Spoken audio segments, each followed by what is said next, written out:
Bem, vamos começar, né? O capítulo de hoje seria herança e eutanásia. Eu peguei e dei uma lida geral em todos os capítulos anteriores para chegar, ver o que seriamente, assim, o que eles estavam dizendo para mim. Então eu fui lembrando alguns pontos. Teve um que me marcou bastante, eu achei muito interessante e resolvi falar um pouquinho sobre ele, porque ele dá bastante subsídios para a gente, para o estudo. André Luiz nos ensina, antes de assumir o trabalho, que a gente já falou bastante sobre o trabalho, a vontade de dedicar-se ao trabalho, ele se deu à oração, ele foi fazer prece, pedindo a Jesus que auxiliasse nos caminhos novos, a fim de que não faltasse trabalho e força para realizar. Então, eu achei muito importante isso, porque às vezes a gente se esquece de que a gente tem essa ferramenta maravilhosa nas mãos, na cabeça, que é a prece. Se a gente, cada coisa que a gente for fazer, cada passo que a gente for dar, cada vez que a gente tiver que tomar uma atitude, se a gente se preocupar com isso, se a gente se lembrar que nós temos uma imensidão de amigos a nos auxiliar, que a gente pode fazer uma prece, sabe, pedindo auxílio, uma prece para agradecer, eu acho que é de muita importância. E isso ele nos ensina. No capítulo 26, que eu não me lembro qual que é o nome dele, ele diz assim: quando o discípulo está preparado, o pai envia o instrutor. O mesmo se dá relativo ao trabalho.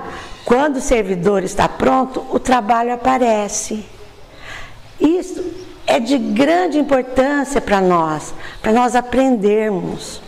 Não é porque, se o serviço apareceu, é porque nós estamos prontos e precisando desse trabalho, certo? Aí, uma coisa importante que eu achei também, até parece assim, engraçadinho, mas é sério. Já perceberam que quando a gente vai num velório, todo mundo fala, ele descansou, ele vai descansar? Pessoa que dizem que não vai descansar. Mentira, viu, gente? Vocês não acreditem nisso, porque pelo que nós estamos estudando aqui, nós vamos ter que trabalhar, e trabalhar muito, muito mais, até às vezes que a gente trabalha aqui. Então, é umas mentirinhas que parece que consola, mas não consola não. Nós espíritas temos obrigação de sabermos que nós não vamos descansar não, viu, gente? Nós vamos ter que trabalhar e trabalhar muito depois. André Luiz, em sua curiosidade, em tudo ele queria conhecer, e eu me achei bem assim semelhante a ele, que eu também sou curiosa, eu gosto de estar sempre fuçando nas coisas, né?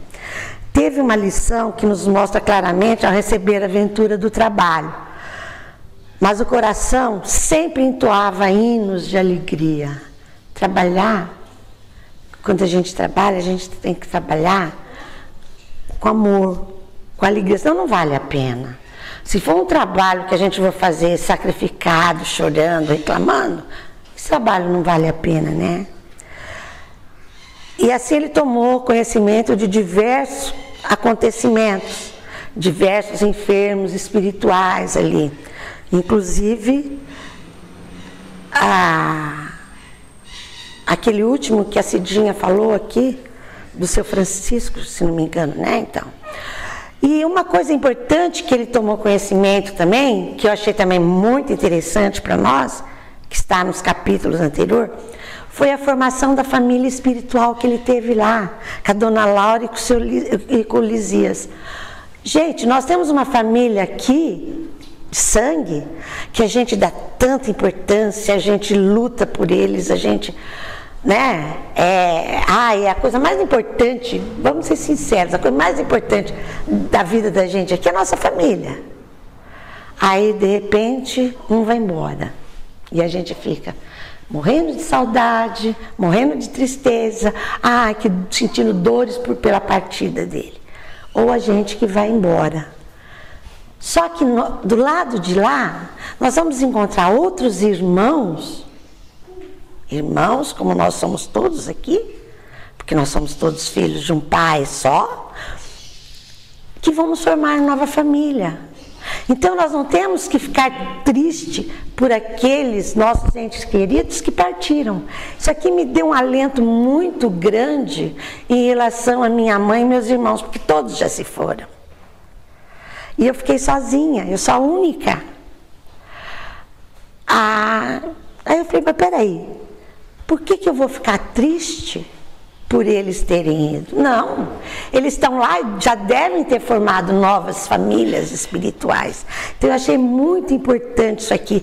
E essa família, para André Luiz, incentivava para ele continuar no trabalho. Todos esses conhecimentos, a princípio, causavam grande admiração a André Luiz. Já no capítulo de hoje, que é Herança e Eutanásia, ele ainda não tinha voltado a si de profunda surpresa quando Salúcio se aproxima informando a Narcisa. A irmã Paulina deseja ver o pai enfermo no pavilhão 5. Antes de atender, eu achei razoável trazer o teu conhecimento, porque o doente continua em crise aguda. Mostrando gesto de bondade, que lhe era característico, Narcisa sentou, mande entrar. Ela tem autorização da ministra, visto que consagra grande parte do seu tempo disponível em tarefa de reconciliação dos familiares. Enquanto o mensageiro se despede apressado, a enfermeira bondosa acrescenta, dirigindo-se a André Luiz: você verá que filha dedicada. Não demora um minuto e Paulina está diante deles, esbelta e linda. Trajava uma túnica muito leve, tecida de seda luminosa, angelical beleza, caracterizava-lhe os traços fisionômicos, mas os olhos denunciavam extrema preocupação. Vou fazer um parênteses aqui. Olha, lá também se admira beleza. Não é só aqui que a gente vê uma pessoa bonita e chega e fala, nossa, que bonita, que bem trajada, olha que roupa bonita. Não é só aqui não, do outro lado também. Olha, André Luiz observou tudo isso. Olha, ela era de uma rara beleza. Ela tecia uma túnica leve de seda luminosa. Nos animou, né, Marilena? A gente vai saber que lá a gente vai poder costurar, fazer umas túnicas. Sabe? A gente já tem serviço ali. Depois nós vamos ver que André Luiz também descreve outra parte, que é diferente. Narcisa apresentou-se delicadamente e, sentindo-se que poderia confiar em André Luiz, perguntou inquieta: e papai, minha amiga, como está? Um pouco melhor, esclareceu a enfermeira. Entanto, ainda acusa desequilíbrios fortes. É lamentável, retrucou a jovem. Nem ele, nem os outros cedem ao estado mental a que se recolheram. Sempre o mesmo ódio e a mesma displicência. Narcisa convidou-os para acompanhá-la e André Luiz foi junto. E ela, vendo que André Luiz era de confiança, aceitou que ele acompanhasse. Aí chegaram diante de um velho, de fisionomia desagradável, olhar duro, cabeleira desgrenhada, rugas profundas, lábios retraídos, inspirava mais piedade que simpatia. Vejam bem, primeiro ele viu a moça linda, que transmitia alegria, que transmitia simpatia, bonita, e agora ele vê um velho, feio, horroroso, desgrenhado. Então nós temos que ter muito cuidado, porque é assim que nós vamos nos apresentar lá. Vamos ver se a gente vai se apresentar bonitinho ou desgrenhados, né? É outra lição que ele nos dá aqui. Procurou André Luiz, contudo, vencer as vibrações inferiores que dominava, a fim de observar acima do sofredor o irmão espiritual. De repente, André Luiz pensou, e agora? E eu, quando vim aqui, como é que eu vim? Eu vim desgrenhado, eu vim feio, horrível. Como que será que eu cheguei aqui no mistério do auxílio? Devia ser horrível, né? Aí, o que esse nos dá? Que ele lembrou as próprias deficiências. Isso nos dá mais uma lição nesse capítulo. Que a gente, quando vê a deficiência do outro, tem que lembrar das da gente. Quando você vê um coxo mancando, olha bem a tua postura. Pensa bem antes de criticar, né? De fazer qualquer coisa, porque nós estamos diante, às vezes, de nós mesmos, né? O velho enfermo não teve uma palavra de ternura para a filha. A filha o saudou carinhosamente. Ele não conseguiu falar nada de bom para ela. Por meio do olhar que evidenciava aspereza e revolta, assemelhava-se a uma fera enjaulada. Papai, o senhor sente-se melhor? Perguntou com extremo carinho. Ai, ai, ai, gritou o doente, em voz estentórica. Não posso esquecer o infame, não posso descansar o pensamento. Ainda o vejo ao meu lado, ministrando-me o veneno cruel e mortal. Não diga isso, papai, pediu a moça delicadamente. Lembre-se que Edelberto entrou em nossa casa como filho enviado por Deus. Mais uma partezinha da história aqui. A gente às vezes tem um filho problemático, às vezes a gente tem um filho difícil. Às vezes a gente tem um irmão que não combina bem, né? Às vezes a gente tem rivalidade com o pai ou com a mãe. A gente tem que sempre se lembrar que nós estamos aonde nós necessitamos. E nós temos os filhos que nós precisamos ter. Nós temos os pais que nós necessitamos. Então, vamos parar um pouquinho e pensar, cada vez que isso acontecer, e lembrar deste capítulo, lembrar desses ensinamentos de André Luiz. Porque às vezes a gente acha, eu sou tão infeliz, eu sou coitadinho. Ninguém é coitadinho, ninguém é feliz, não. A gente tem aquilo que necessita, né? Voltando aqui, meu filho, gritou infeliz, nunca, nunca, é criminoso sem perdão, filho do inferno. Paulina olhava agora com os olhos rasos de água. Ouça, papai, a lição de Jesus que recomenda nos amemos uns aos outros.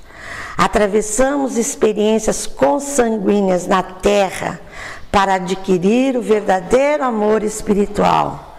Aliás, é indispensável reconhecer que só existe um Pai realmente eterno, que é Deus. Mas o Senhor da vida nos permite a maternidade e a paternidade no mundo, a fim de aprendermos a fraternidade sem mácula. Olha bem esse pedaço do livro. Mas o Senhor da vida nos permite a paternidade ou a maternidade no mundo, a fim de aprendermos a fraternidade sem mácula. Nossos lares terrestres são cadinhos de purificação da solidariedade universal. Que bênção que nós temos, né? De termos um lar, não é? Muito lutamos e padecemos até adquirir o verdadeiro título do irmão. Somos todos uma família na criação, sob a bênção providencial de um Pai único.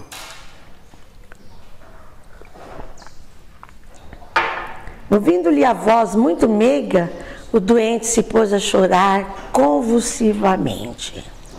Aqui vamos dar uma pausa na lição para rever uma questão muito importante do Livro dos Espíritos. É a questão 953. Diz assim: Quando uma pessoa se vê diante de si uma morte inevitável e terrível, ela é culpada por abreviar de alguns instantes seus sofrimentos por uma morte voluntária, que é a eutanásia. Resposta: o Espírito da Verdade nos diz: sempre é culpado por não esperar o tempo fixado por Deus.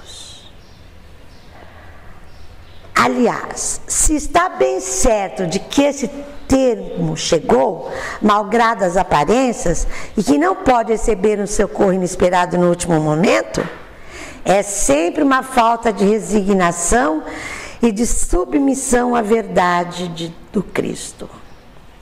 Essa questão nos dá uma ideia bem clara de nossa responsabilidade no caso da eutanásia, né? Eu penso assim, nós que somos mães, as mães presentes aqui, e os pais também, mas eu acho que os pais é um pouquinho mais, por ser homem, mais, não vou falar que é mais ausente ou mais distante, são mais fortes talvez, para aguentar, por exemplo, a dor imensa de um filho. A gente fica desesperado quando o filho está doente, né? Você queria que a doença viesse para você e não para o filho. Imagine-se na ideia de um filho estar no estado terminal, desesperado, chorando de dor e implorando a morte. Muitos pais pensam na eutanásia. Só que nós não sabemos se ele vai viver mais 5 segundos, 10 minutos, 1 hora ou 1 mês, não é?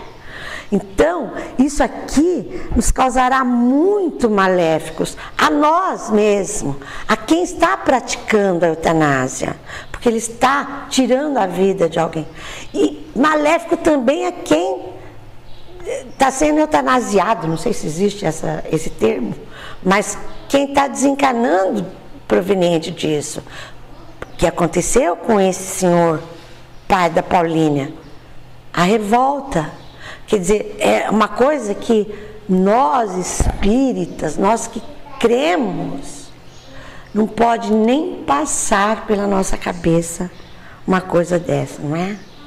Voltando ao capítulo, quando Paulina diz ao pai: perdoe Edelberto, papai, procure sentir nele, não o filho leviano, mas o irmão necessitado de esclarecimento. Aí ela conta que esteve em casa, na casa deles, e existia uma extrema perturbação, que está todo mundo envolto nos fluidos de amargura que ele está transmitindo desde o leito. E os filhos estão transmitindo para ele o mesmo sentimento, idêntico a ele, o mesmo sentimento de revolta, o mesmo sentimento de desamor e de ódio.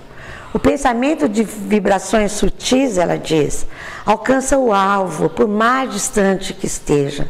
A permuta de ódio e desentendimento causa ruína e sofrimento nas almas. Vamos abrir mais um parente aqui para analisarmos os nossos pensamentos. A gente não imagina tão poderoso que é o nosso pensamento. Vocês não imaginam tanto bem que faz quando você deseja o bem a uma pessoa. Você pode pensar: eu gosto daquela pessoa, mas que Deus te abençoe, que você seja feliz, que seja bem.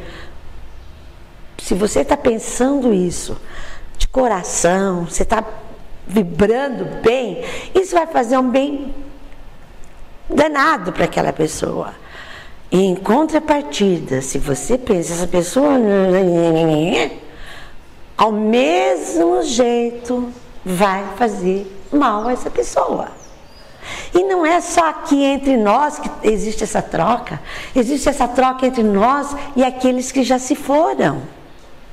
Aqueles que partiram, quando a gente vibra por eles no bem, faz um bem danado para eles.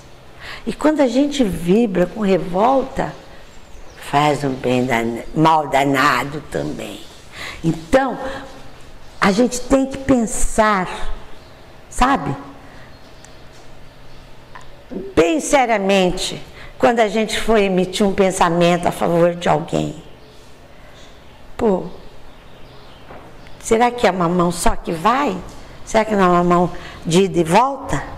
Vamos pensar também nisso. Essa é uma lição que esse capítulo nos dá bem claramente. Voltamos novamente na conversa da Paulina com o pai. Ela diz: mamãe recolheu-se alguns dias ao hospício, ralada de angústia. Amália e Cacilda, que são as irmãs dela, entraram em luta judicial com Edelberto e Agenor, em virtude do grande patrimônio material que o Senhor ajuntou na esfera da carne. Um quadro terrível, cujas sombras poderiam diminuir se sua mente vigorosa não estivesse mergulhada em propósitos de vingança. É isso que eu disse, né? Se ele tivesse bons pensamentos, talvez ajudasse eles aqui na terra. E se eles da terra tivessem bons pensamentos, ajudaria o pai lá, né? Aqui vemos o estado grave na terra, mamãe e os filhos perturbados, odiando-se entre si, em meio de tantas mentes desequilibradas. Uma fortuna de 1.500.000, e que vale isso? Se não há um átomo de felicidade para ninguém. Aí diz ele: mas eu larguei enorme patrimônio para a família. Diz isso rancorosamente, desejando o bem-estar de todos. Paulina não o deixou terminar. Nem sempre sabemos interpretar o que seja benefício no capítulo da riqueza transitória. Novamente, vamos parar aqui e vamos para o Livro dos Espíritos, no livro 3, capítulo 9, questão 816. Se o rico sofre mais tentações, não dispõe também de maiores meios para fazer o bem? Pergunta Allan Kardec. A resposta: é justamente o que sempre não faz. Ele se torna egoísta, orgulhoso e insaciável. A riqueza e o poder fazem nascer as paixões que não ligam à matéria, que nos ligam à matéria e nos afastam da perfeição espiritual. Notamos aqui que a fortuna material não é uma herança que devemos almejar. É bom ter dinheiro, é bom possuir. Nós trabalhamos, nós temos que sobreviver, né? A gente trabalha para isso, mas nós não levamos nada real disso. Isso nós estamos cansados de ouvir, né? O que nós levamos a hora que nós partimos desse plano? Nós levamos o que nós temos no coração e na mente. É isso que nós vamos levar. Então, o que nós construímos só. Não adianta deixar tanto se a gente não soube aproveitar. Paulina continua a falar a seu pai: se o Senhor assegurasse o futuro dos nossos, garantindo-lhes a tranquilidade moral e o trabalho honesto, seu esforço seria de valiosa previdência. Mas às vezes, papai, costumamos amealhar dinheiro por espírito de vaidade e ambição. Queremos viver acima dos outros. Não nos lembramos disso, senão nas expressões externas da vida. São raros os que se preocupam em ajuntar conhecimentos nobres, qualidade de tolerância, luzes de humildade, bênçãos de compreensão. Impomos aos outros os nossos caprichos, afastando-nos do serviço do Pai. Esquecemos a lapidação do nosso espírito. Gente, nós estamos aqui para tentar aprender isso, né? Para tentar aprender a lapidar os nossos espíritos, hein? Essas lições que estão vindo nesse livro são muito importantes para a gente colocando na mente da gente e tentar, no mínimo, produzir, né? Ninguém nasce no planeta simplesmente para acumular moedas nos cofres e valores nos bancos, ela diz. É natural que a vida humana peça concurso da providência. É justo que não prescinda da contribuição de mordomos fiéis que saibam administrar com sabedoria, mas ninguém será mordomo do Pai com avareza de propósito de denominação. Tal gênero de vida arruinou nossa casa. Debalde, no outro tempo, busquei levar socorro espiritual ao ambiente doméstico, diz ela. Enquanto o senhor e a mamãe se sacrificavam por aumentar haveres, a Malha e Cacilda esqueceram do serviço útil e, como preguiçosas da banalidade social, encontraram ociosos que a desposaram, visando somente as vantagens financeiras. Agenor repudiou o estudo sério, entregando-se às más companhias. Edelberto conquistou o título de médico, amealhando-se por completo da medicina e exercendo-a tão somente de longe em longe, à maneira do trabalhador que visita o serviço por curiosidade. Todos arruinaram belas possibilidades espirituais, distraídos pelo dinheiro fácil e apegada à ideia da herança. Isso ela disse para o pai. O enfermo tomou uma expressão de pavor e acrescentou: maldito Edilberto, filho criminoso e ingrato, matou-me sem piedade, quando ainda necessitava regularizar minhas disposições testamentárias. Eu estava conversando antes com o João disse: a gente tem que deixar tudo certinho antes de partir, né? Porque senão dá briga mesmo entre os filhos, né? Malvado, malvado. Cale-se, papai. Tenha compaixão de seu filho. Perdoe e esqueça. Olha o valor do perdão. O velho, porém, continuou a praguejar em voz alta.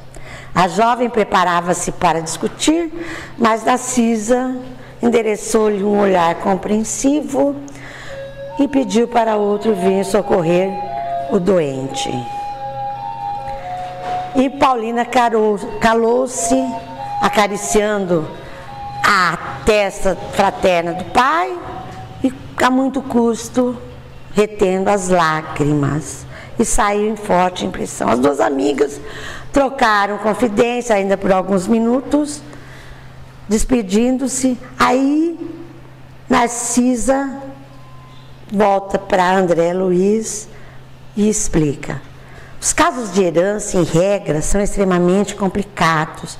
Com raras exceções, acarretam peso, alegadores e alegatários. Nesse caso, porém, não vemos só isso, mas também a eutanásia. A ambição do dinheiro criou em toda a família de Paulina esquisitices e desavenças. Pais avarentos possuem filhos esbanjadores. Fui à casa de nossa amiga quando o irmão Edelberto, médico de aparência distinta, empregou no genitor quase moribundo a chamada morte suave. Esforçamo-nos por evitar, mas foi tudo em vão. O pobre rapaz desejava de fato apressar o desenlace do pai por questões financeiras. E aí temos a imprevidência e o resultado, o ódio e a moléstia. E com este gesto expressivo, Narcisa arrematou: Deus criou seres e céus, mas nós costumamos transformar-nos em espíritos diabólicos, criando nossos infernos individuais. E assim termina a lição. Mas vemos que nós podemos tirar grandes lições desse capítulo que terminou. Primeira lição que eu achei, eu selecionei algumas aqui. O grande valor da prece, que ele diz que antes do trabalho ele pediu para Jesus que o auxiliasse para ele não perdesse nunca o trabalho e para que ele sempre tivesse força de fazê-lo. Isso eu acho de uma importância muito grande para mim e acho que deve ser para todos nós. Número 2, o grande valor do trabalho. Porque nós, sem trabalho, tem aquele ditadinho aí que diz assim que cabeça vazia é casa do demônio, mais ou menos oficina do diabo, mais ou menos isso. Enquanto a gente está trabalhando, a gente está se elevando. Terceiro, o grande valor da família. Não importa se o filho tem problema, se a filha não vai bem, sabe? Se o pai e a mãe estão em desacordo. Gente, o grande valor da família. Isso é muito importante para o nosso crescimento espiritual. Quarto, o valor da vida. Nunca abreviá-la. Você não pode comer com sal, porque te faz mal, você tem pressão alta. Come sem sal, pô. Bota uma salsinha, bota outro temperinho, sabe? Se ajude. É muito importante isso. Tá doente? Vai ao médico, vai se curar, vai se tratar. Não adianta falar, ai Deus não vai mandar ninguém vir aqui tomar teu lugar, não. Isso é muito, isso é uma, sabe, de uma grande importância. Quinto, a importância de amelhar fortuna.